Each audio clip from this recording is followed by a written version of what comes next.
കാര്യങ്ങളില്ല, അതെന്തോ ഏത് രീതിയിലാവട്ടെ, ഏത് രീതിയിലായിക്കോട്ടെ, അതൊന്നും ഒരു പ്രശ്നവുമില്ല. എന്തായാലും കാണും ഈ ചില മെഡിക്കൽ ഇഷ്യൂസ്. ഞാൻ പറയാം, എൻ്റെ ലൈഫിലൊരു സംഭവം നടന്നു. കാരണം എന്നാന്ന് പറയാനാ, അവൻ ജിമ്മിൽ പോകുന്നുണ്ടായിരുന്നു. കൺസിസ്റ്റൻസി എന്ന് പറയുന്ന സാധനം എനിക്ക് നല്ലോണം കൊണ്ടായിരുന്നു. ബട്ട് ഒരു മെഡിക്കൽ റീസൺ കൊണ്ട് എന്ത് പറ്റി, ഫീവർ പിടിച്ചു. എനിക്ക് പോകാൻ പറ്റില്ല. കാരണം ഐ വാണ്ട് ടു ബ്രേക്ക്. എനിക്കൊരു ബ്രേക്ക് എടുത്തേ പറ്റുള്ളൂ ആ സിറ്റുവേഷനിൽ. കാരണം പറ്റുന്നില്ല. ഞാൻ ട്രൈ ചെയ്ത് പോകാൻ, പക്ഷേ പറ്റില്ല. 1 വീക്ക് ബ്രേക്ക് വന്നു. പിന്നെ അത് കഴിഞ്ഞിട്ട് ഞാൻ വന്നു. പിന്നെ ഇപ്പോഴും അത് എനിക്ക് റീജോയിൻ ചെയ്യാൻ അങ്ങോട്ട് പറ്റുന്നില്ല. കാരണം എൻ്റെ ഹെൽത്ത് ഇഷ്യൂസാണ്. കാരണം അന്നുകൊണ്ട് ഞാൻ നിർത്തില്ല. കാരണം ഒരാഴ്ച ബ്രേക്ക് എടുത്തിട്ട് ഞാൻ പിന്നെ പണ്ട് എന്തൊരു വെയിറ്റ് എടുക്കുന്നു അത്രയും വെയിറ്റ് സഡനായിട്ട് എടുക്കാൻ എന്നെക്കൊണ്ട് പറ്റില്ല. കാരണം ഐ വാണ്ട് ബ്രേക്ക്. ഞാൻ പിന്നെ റീസ്റ്റാർട്ടാണ് ചെയ്തത്.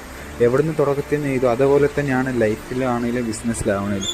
ഇടയ്ക്കൊന്ന് നിർത്തി കഴിഞ്ഞിട്ട് പിന്നെ റീസ്റ്റാർട്ട് ചെയ്യാൻ പറ്റില്ല. ഭയങ്കര കഷ്ടം ഉണ്ടാവില്ല. പക്ഷേ നമ്മളത് കുറച്ച് ദിവസം കഷ്ടപ്പാടെടുത്ത് റീസ്റ്റാർട്ട് ചെയ്താൽ മാത്രം നമ്മുടെ ലൈഫിൽ സക്സസ് ഉണ്ടാവും. എല്ലാവരും ഫ്രം